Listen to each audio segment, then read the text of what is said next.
the roles that they have to play in society and the psychological impact those roles have is what separates the two. It's not saying that women don't have that responsibility, but society kind of puts that responsibility more on men compared to women. Even for a child, if they are going through some mental issue, it's not too early. There is no point saying, it's too early, I can wait. For a man, they'll be like, what if I call and the person on the other end would judge me for not being masculine enough?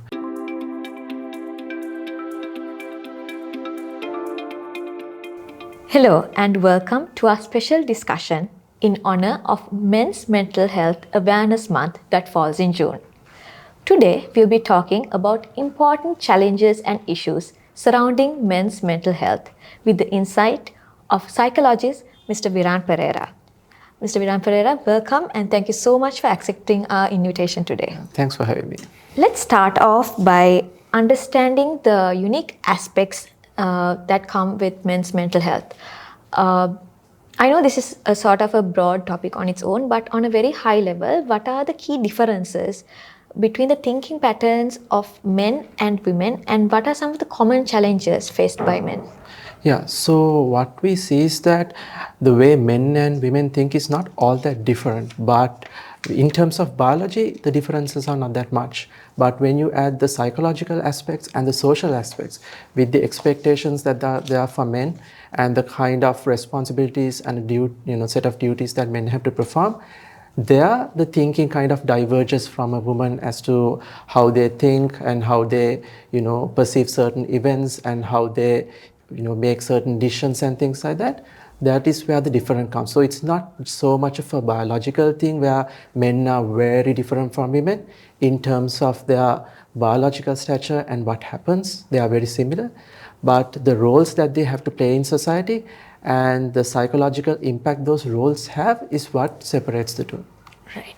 To further expand on that, what are some of the common challenges faced by men? Yeah, so right now as it is, what we see is that men traditionally have this breadwinner kind of a role that is given by society. So they are supposed to be educated, they're supposed to get into a good job, and they're supposed to earn a respectable amount of pay, and then they are supposed to take care of their family, and fulfilling that role is what makes them a man, so to speak. So when they are unable to do that, or the stress that comes with that is what is going to impact them in a more longer term basis. So either something like the amount of work that they do with a strict job role where it's 8 to 5, or maybe work from home where they are doing a lot of work, or maybe their payments are not enough for them, so they are having a harder time financially struggling and things like that.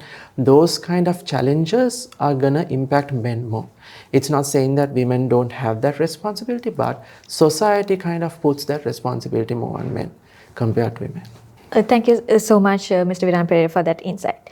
So, like you said, there are a lot of social constructs, especially in the Sri Lankan context, that puts a lot of burden on the shoulders of men. So, work-life balance and sort of maintaining relationship and communication barriers, I think, are very common issues that we see. How do you think they should seek help for this? At what point do you think is a good time for them to seek professional help? Yeah, so I wouldn't say there is a good time, because even for a child, if they are going through some mental issue, it's not too early. There is no point saying, it's too early, I can wait. And that's also partly on society, because society believes that it's okay for a woman to, cry and express herself and talk about her issues. So even in a school, if a girl cries, the teachers would be like, yes, tell me what's wrong. Right? How can I help? But if a boy talks, or a boy cries, or a boy tries to express emotions, and then their friends would go like, why are you crying like a girl, right? Why are you, not manning up, right? Boys don't cry, right? So that kind of an attitude kind of teaches men that maybe they should not talk, and maybe they should keep their own personal problems to themselves and then hold on to them. Whereas if it's a woman, it's okay, and it's more feminine to actually go and talk as well. So in that, what happens is that rather than there being an ideal time for men to go and get the help, men tend to just from the beginning itself think to themselves, okay, this is my problem, it's for me to keep and it's for me to somehow figure out. And then not doing that is what delays their help and eventually gets into a more prominent psychological problem. Right.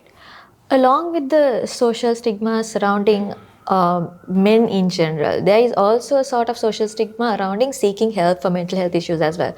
Because I think even nowadays, where it's more progressive, but in Sri Lanka, you still think, okay, if you go and seek help for mental health issues, you're sort of labeled as, maybe retarded, or we have a lot of derogatory terms for that.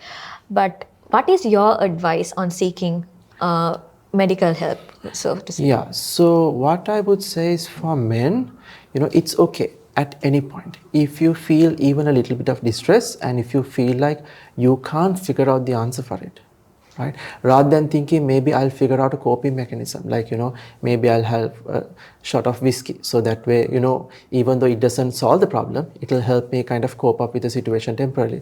Or maybe I'll take a cigarette. So that way the problem doesn't go off, but the cigarette would make me feel better.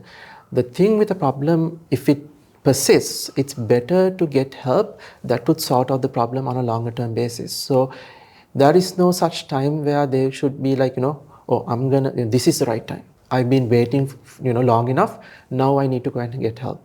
At any point, if a man feels, I am going through something and I don't know how to sort it out, I don't think I have the knowledge to figure out this on my own and figure out the way to solve this, maybe I'll speak to a professional, someone who might be able to offer me a better solution.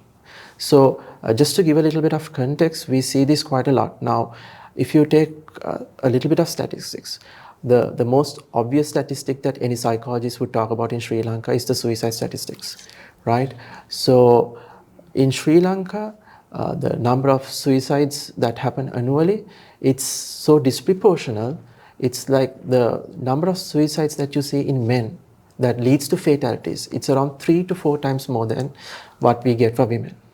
But when you look at these help centers, right, all of the emergency helplines for suicide and any other kind of professional help, you most of the time see women calling and getting the help, because it's fine for a woman to talk to someone, and at the other end, if it's whether it's a man or a woman, they'd understand what they have to say, because I'm a woman and I love to talk about my feelings, so they'd have that feeling, it's fine, I'll just get it sorted. But for a man, they'll be like, what if I call and the person on the other end would judge me for not being masculine enough, for not owning up to my problems and not trying to figure out the solutions around it.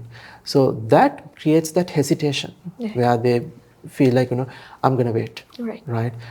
But maybe, I might be able to figure it out. Worst comes to worst, I'll just look into it when things are really bad. So rather than thinking that, there's a specific mental intervention or things like that, any form of help that you can get. It doesn't necessarily have to be like, going and meeting a psychologist, or it doesn't have to be where you go to a psychiatrist and get medication. Even talking to a person like a counselor, or even going through a website or something that offers information saying that, okay, this is what you might be going through. Maybe follow these few simple steps, might help you out. Any kind of help that you can get that might help moderate your mental health situation, or might help mitigate the problems that you're having, getting that at any point would be suitable for a man. Expanding more on help, I think a good support system is something any person is fortunate to have, regardless of whether they are a man or a woman. As friends, family, or even colleagues of someone who is going through an issue as a man, what do you think is the best approach that the surrounding people can take to help without actually, affecting their ego, their masculinity? What approach can they take? Yeah.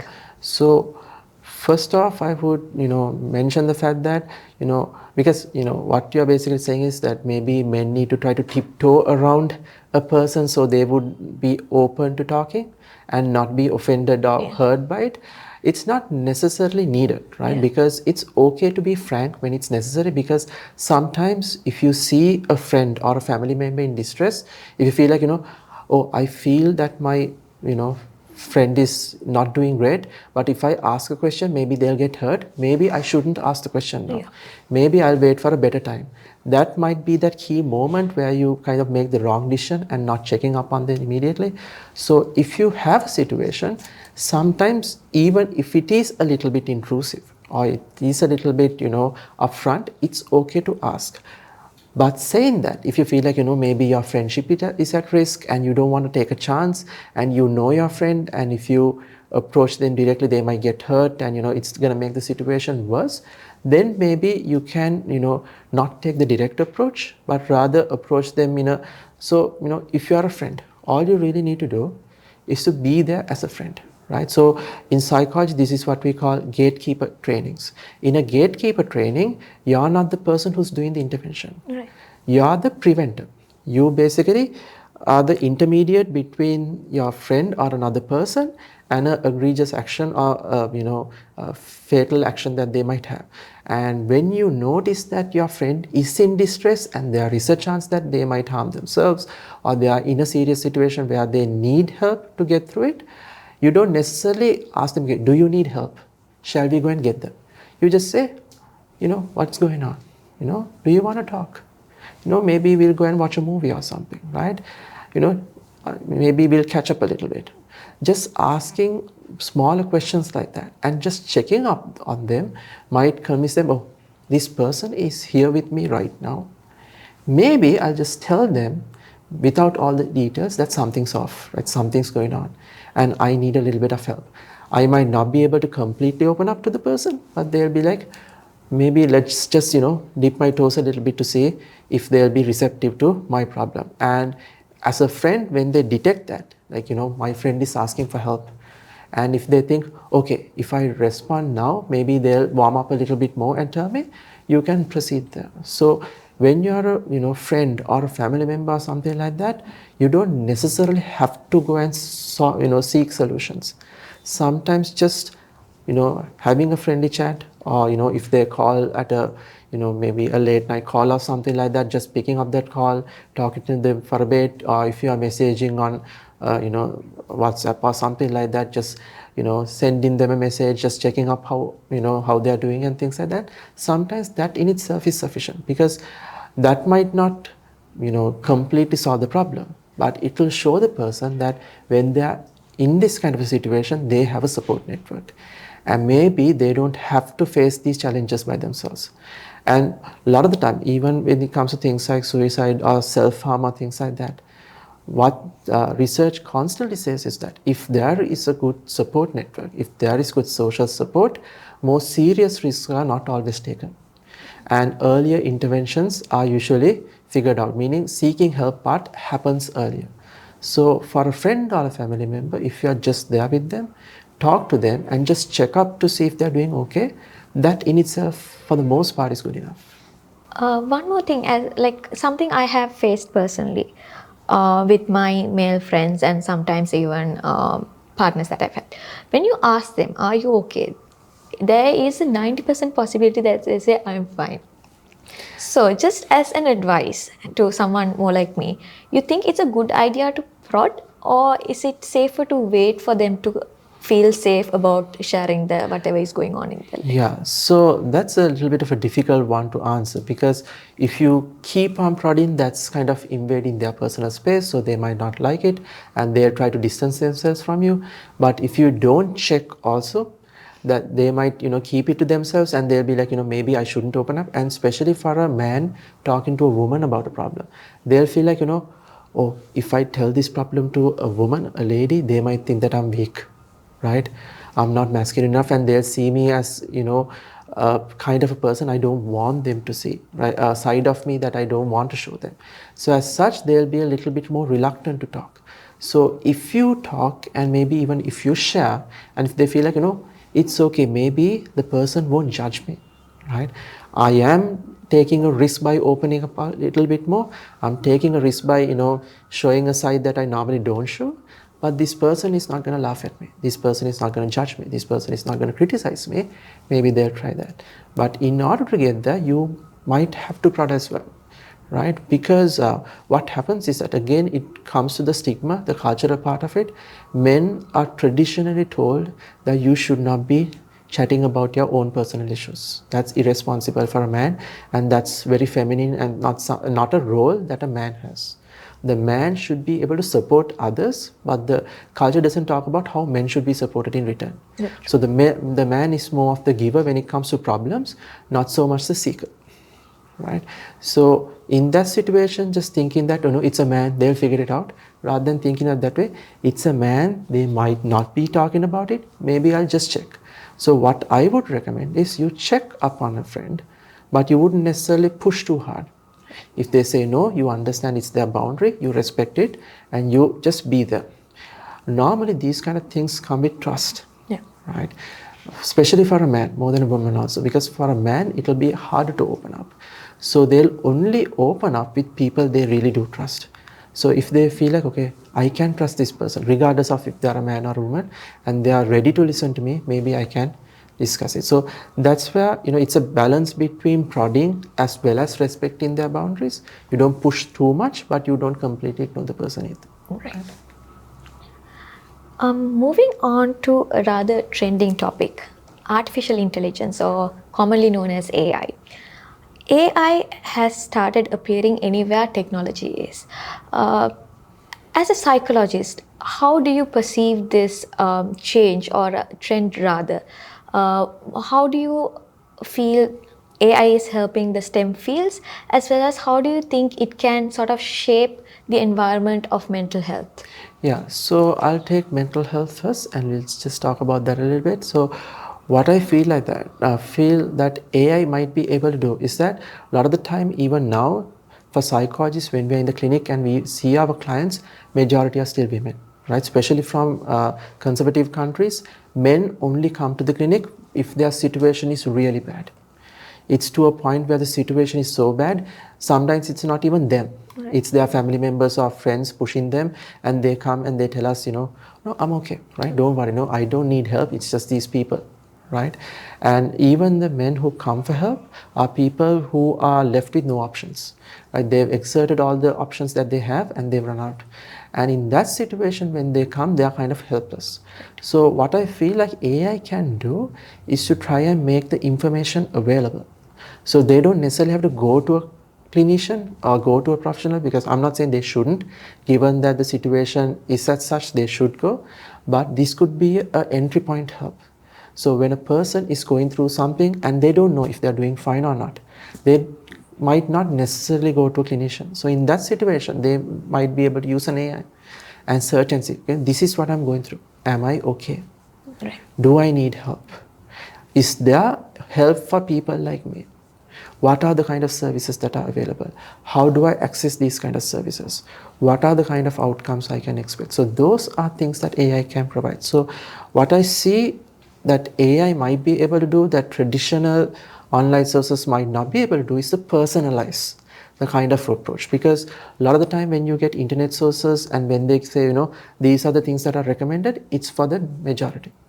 And the majority options work for a lot of people, but when it's a niche, it might not apply. So the information that's given online might not be used for some other people. So AI can mitigate that and just look at the person, the individual, understand the individual a little bit better, and try to tailor make a solution that might be more fitting to the individual rather than the community itself. So that's the way I see, AI is helping out when it comes to mental health. When it comes to STEM, again, what I feel like that AI could do is, because today, a lot of disciplines are going integrative.